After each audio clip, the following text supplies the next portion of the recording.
Tiny things that make a big difference in a local church, and why parents don't send their kids to the kids program on Sundays. Coming up on the Better Sundays podcast. Welcome to the Better Sundays podcast. Focused, practical, and usable advice for church leaders looking to reach new young families and impact their community.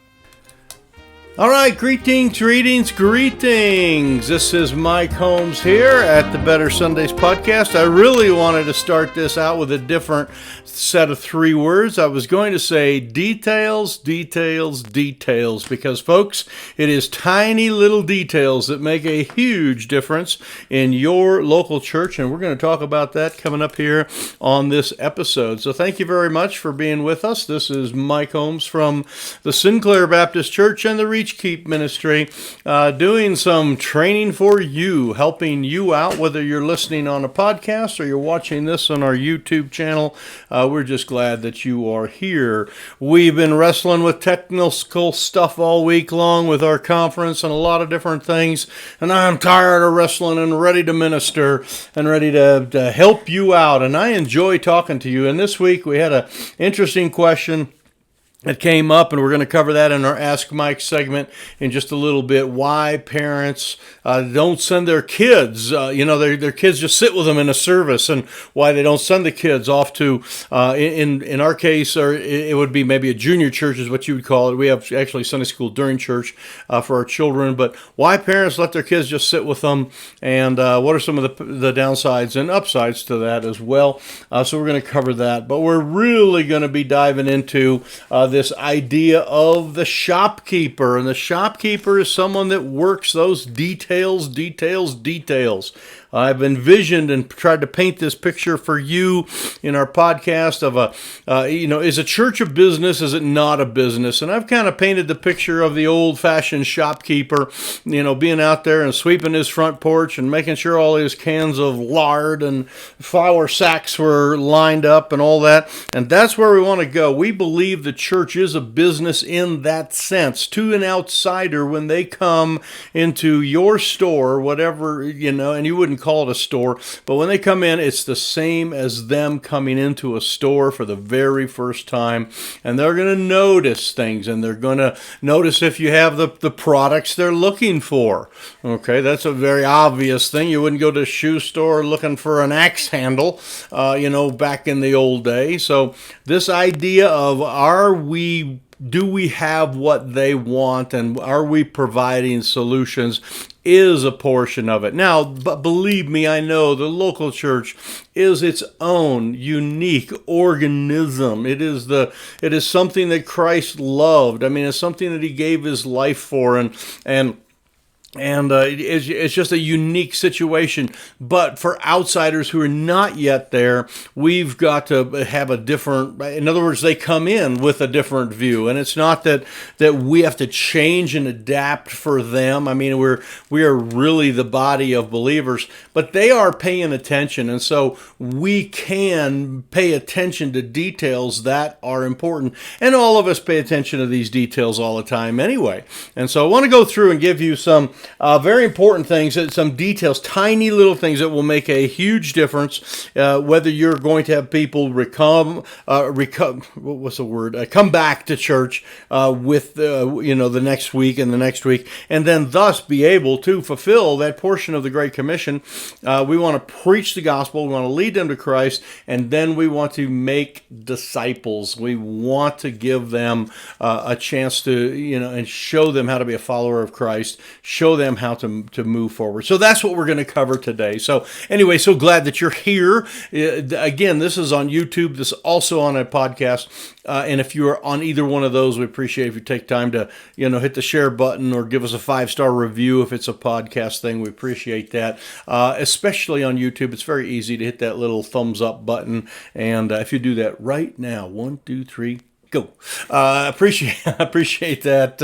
Appreciate that so much. That's always a helpful thing. And of course, so if this is helpful for you, make sure you subscribe.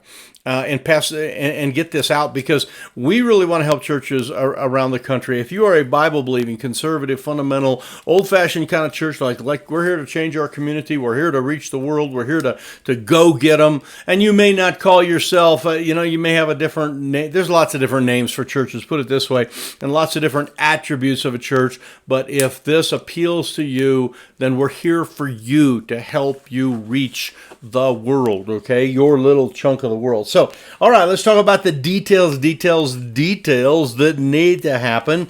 And the first one I wrote down has to do with what I call, and there's not in any order of this, and by the way, this is sort of goes along with this idea that we covered back in episode number 11 in season 2. Should church be comfortable? Okay, should church be comfortable? And boy, we get a lot of pushback on that question. No, we don't need to make it all comfortable. We need to, afflict, let's see, I forget what that terminology is, preach it hard, and that type of stuff. And I completely understand that we need to give the gospel, let the Holy Spirit do the convicting. But as far as should church be uncomfortable, might be the flip side. I mean, do you want to sit in a pew that's not comfortable? In fact, not too long ago, we're going to talk about creature comforts here in a moment. I was at a church and the pews were only about this wide where you sat. And so, at least for my shape of my body, I'm not sure about yours, but it didn't really support all of my thigh, and my leg was kind of hanging off. And it's were these pews built by aliens, or are they built by midgets, or are they built by somebody? I have no idea. But it was not comfortable to be there. And I'm, as much as I love the Bible, whatever, it was just it's not comfortable. That affects things. It certainly does. And people don't want to sit for, an hour and a half sermon on a very uncomfortable pew. So let's jump into what these things are. Let's talk first of all about what we call family needs. And this is the ideas of making things comfortable in the sense for a family. And again, not necessarily compromising the Bible. We're not talking about that, but talking about, the idea is there something for the kids? I mean, does your church have something for kids? Have you thought about it ahead of time that you're going to do something with the children during the service, during partway through the service? Has that been all thought out? Or it's all of a sudden now there's kids let's see, we got some kids. Hey, Martha, would you like to take the kids out? Okay, that doesn't cut it with parents. Parents in this day and age want to know that there's a program. Yes, we have one. It starts here, it ends here, and it is something that is age-directed. In other words, it's from kindergarten through 6th grade, or it's for, the toddlers, or we have something special for the nursery. But is there something that is done there? And even if you don't have the staff to do that, have you come up with something for the children to do? A lot of churches have these little activity pages they make, and it's sort of just a little, a piece of paper with a little fill in the blank, and maybe it has the Bible verse for the sermon that you have, and a little, puzzle they can color, or, something along that line. There's all sorts of those available that you can find those activity sheets and stuff. You'll be able to find those. If you're struggling trying to find those, let me know. Shoot me a note at info@reachkeep.com. And by the way, that's the same place to send your Ask Mike question. If you have a question about your church or why things are happening, or you wonder why people do certain things at different churches, send it to info at reachkeep.com, and I'll get those things. So family needs. Are we thinking ahead? Details with the family needs. The idea of a schedule. Have we thought ahead with the schedule? In other words, and this is the part where we would dismiss the kids and they would go over to the thing. Or if you're doing services, longer services or throughout during the week, is it a school night and are you going too long for the children? Because parents who have grumpy kids won't do, again, what made their kids grumpy. And so if the kids didn't get a lot of sleep because of a late night activity or a church thing that went later, they will tend to not come to that again, or shy away from the evening side of those type of programs. So the other thing is it, and this one is really kind of hard to grasp, but for pastors that are teaching, or Sunday school teachers, if you're teaching really long, so in other words, you have like an hour Sunday school class, and the kids then the teachers are not capable or not trained enough to be able to keep those kids at full attention for an hour, and so the last 15 minutes, the kids are getting in trouble, there's tension, and so when kids go back to their parents, they go back out of a tense environment, like, how was Sunday school, honey? It's like, I hate it. Okay, the teacher was yelling at me at the end there. Well, it's because it was too long. Same thing with church services, and let me just kind of say this in a really nice way. If a parent has children sitting with them, and we're going to cover this in Ask Mike, why they sit with the kids, but if the kids are sitting there and you speak an hour on an intriguing topic, I'm sure, and this healthy and good for the people or whatever, but the last 15 minutes, those kids are getting really antsy. You know what is going on with the parents? The parents are becoming embarrassed. Embarrassed parents don't come back to church. They're not coming. They're not going to go into... That's why single moms don't go out to church or go out to lunch after church very often. And if you have a ministry where you expect everybody after church to go to a restaurant and you invite a single mom and she's got 2 or 3 kids, likely that she's not going to come. There are better ways to handle that. You can... Call me. We'll talk about that. I don't want to get off on that tangent. But there are a lot of different things that you can do there. But embarrassed parents will not come back to church on a regular basis because their kids were kicking the pew and someone gave them the look and they're tearing the hymn book and they're getting all active and they're, sit down, we only got a few more minutes, and they're trying to keep that child straight. And that's something to pay attention to the details. And that is not, it's not that you can't minister to that family in other ways. There are multiple ways to it, but I would rather preach, have 2 30-minute chunks, and think this through, Pastor. There's different ways to do this, but have a break, have a music, do a little bit of your introduction. We do this all the time. We do the introduction to our message, then we make a few announcements, and then we sing a couple songs and people can stretch their legs, go to the bathroom, then they come back. And the intro is already set. We've kind of set the tone for it, but we've taken about 10 minutes of intro, or 6 or 7 minutes of intro, created the kind of what the problem is that we're going to solve in the message. But then the message is shorter, so the kids are not sitting so long and, again, becoming embarrassed. So it's paying attention to family needs, and it's just the simple things of kind of rearranging things a little bit. And, again, there's no compromise to any of that. So the details. Is there something for the kids? Is the schedule wiping out kids? Are things going too long and you're creating the embarrassed parent scenario? Because if you're doing the embarrassed parent scenario, embarrassed people don't like to come back. That's what we're saying here. All right, let's talk about personal needs. So these are kind of all the different things that are out there, and this has to be: is it air conditioned? Is it heated? Is there water available? We provide water bottles all the time for our church, and you can drink water bottles in. Letting people know if they can have coffee, if you do the coffee thing. And by the way, if you'd like to know more about refreshments in church, that was season 1, episode 10. Season 1, episode 10. Great little thing we did on, should you have refreshments in church, and kind of where and how to draw some lines on some of that.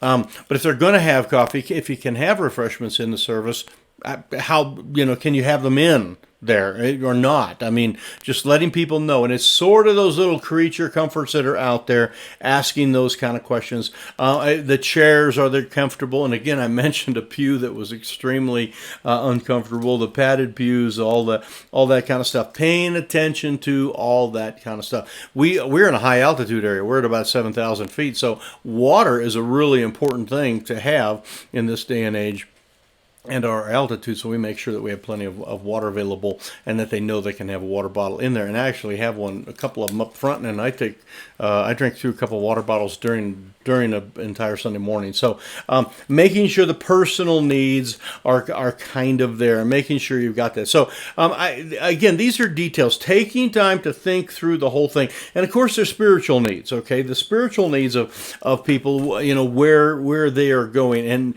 and how they can take take that next step and how they can respond, and letting them know that here's my email address. You can contact me here. Here's my cell number if you do that. Text me if you have a question. On our prayer card, on the bottom of our connection card, if you have something special, I'd like to talk to the pastor. Letting them know. So letting them know the details, little ways of letting people know that they can talk. After church, I will be standing right over here. If you have a question about a Bible verse, you can come talk to me about that, and I will help you out. So letting people know how they can move forward with spiritual needs and all those little tiny things. You ought to announce your email address regularly, and that's a tiny little detail, but it will let people know that you are there. So all right, those were the details. Every church needs lots of little details, paying attention to all the little things. And we've talked about decoration, we've talked about timing, talked about all sorts of details in many areas, but these are the ones here that have to do with sort of the family needs and personal needs, making sure that people are comfortable and know. And boy, I always announce this too. Our service lasts about an hour. We're going to start here, we're going to end here. We're going to take a break in about 10 minutes. We're going to take a break. People love that, especially parents that have kids in a nursery or kids program. They want to go check on their kid. If you have a lot of new people, first timers. If you have first time guests, okay, they're going to want to check. We have people go to the nursery all the time. They peek in the nursery. We have glass windows. They can see if their kid's all right. They come back out, and that's a creature comfort that's very, very important. So, all right, hey, let's jump into Ask Mike. We need a little drum roll kind of a thing for this. Get a lot of different questions from people we talk to on the phone, through our academy, through all the different things that we're involved in, and staff people that I work with at different churches about children, different churches I'm speaking at. And one of the questions that comes up, and this one is fairly common, and has to do with, why don't parents send kids to the kids program? So in other words, and this is about, like, if the children come to church with the parent and they sit next to the parent and the parent has their arm around them, or the kids right there with them the entire time, and they don't send the kids off to your awesome junior church that you have prepared and worked so hard for, and some of that. And so why is it that they don't do it? Well, the number one thing is that they don't see the value in it. Okay, so they don't understand really what that thing is over there. We understand our children's programs very deeply and all the core values we're teaching and all the great stuff, but we have failed to communicate that to parents in a way that they would see that value. And so some of this needs to be throughout the week. There needs to be emails that go out. There needs to be things that are handed out to the kids. So next week we have a big kids thing and we're doing this, and the parents go, man, my kid really needs to go to that. They're teaching some really important stuff, and they would start to see that value. But just because we build it, they don't necessarily come. This is that whole concept of it's out there and it's great, but nobody knows. It's just like your church. It's there. It's great. We've got the Bible. We got the Word of God. We're going to lift up these people and help them to have their eternity change. But if they have no idea what goes on in that little building down there, because they've never got an invite, they've never got a little card that invited them, they never had a friend tell them, they never saw it on Facebook, they never saw an advertisement, they never saw anything of any level, they don't know. And so parents just don't know what the value is, because parents love to send their kids to things that are valuable. That's why they send them to the soccer practice, so they can learn sports ethics and socialize with those kids. They have all of those kind of things that they send their kids to all the time, but that value has been presented to them through, in this case, like sports would be through the public school system or whatever it happens to be. I'm amazed in our little town. We're a very small town, but we have like for lack of a better word, I don't know exactly what it is, but it's like a ballet studio, and the kids go there, and girls primarily, I think, and they learn to dance and wear the little things and twirl around on their toes and all that. And parents like send their kids to that all the time, and they have like these little recital, I don't think it's the right word, but a little program at Christmas time in that, and they do the nutcracker little dances, and the kids are out there, spinning around. And I'm talking about kids like really young, and then, clear up. And I'm sure they lose them as they get into high school, just like every program. Kids start to get a little bit more independent and kind of go their own direction. But parents send their kids to this all the time because they perceive value. The value of their kid learning coordination, the value of their kid learning instruction, the value of their kid getting some type of refinement, I guess. We have in our community also a guy that has promoted the Catholic has I think it's Catholic. Maybe it's not. It's the demole thing or whatever.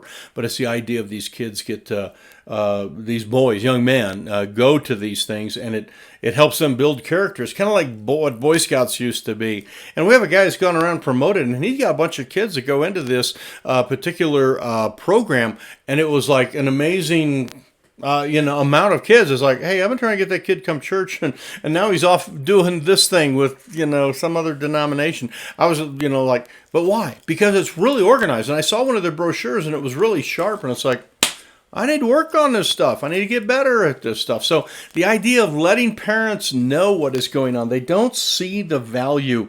And then I wrote this down. They don't see the easy step to get their kids, into the program. And it's not only do they not see it, but it's not an easy step to make. In other words, sometimes you can see the step. It's like, for example, to sign up your kid in, say, the ballet thing, say it costs a lot. It's like, hey, here's the step to get your kid into ballet. You sign them up for $450. So parents are like, whoa, that's a lot of money. But I'll bet you at the ballet place that the kids come and the first lesson is free. And parents can stay and observe. So we have often at our Sunday school, we have a setup where parents can come and observe the kids. And they can take the kids in there. And so the parents are going to a kids program and getting to sit in the back and watch your kids have fun. And that makes it, not only is that step easy, okay, but they can see what it is because you promote it and you have a special day where the parents, get to go with the kids and do that. And then it is an easy step. It is not like signing them up for a $450 type of program. So I guess what I'm just saying is here, the value needs to be seen if you're for parents to get their kids into the program. And not just assumed. We assume that they should know that their kids need character and Bible training and some of that. But it also needs to be kind of a step that is observable. In other words, it's well informed of what is coming up. And that step then is a small step. It is not a gigantic step of huge commitment or whatever. So important things here. If we want to get kids into our programs, we've got to think some of these things through. If you need some more training or some more thoughts on that, or like to just discuss things, we are here and available for you. We have our Reachkeep Academy, and it is just a great training, monthly training program that we put churches through. And if you're interested in it, again, just shoot me a note at info@reachkeep.com, and we will help you out. So anyway, this is Mike here at the Better Sundays podcast, and just finishing up with our little Ask Mike segment. So glad that you could join us, and we're looking forward to seeing you next week. As always, you make sure that you continue to serve the Lord with gladness, and make sure that you enter into his gates with thanksgiving. And when you're done doing that, make sure you hit the like button and subscribe and share all this stuff with a friend. So God bless, and we will see you next week.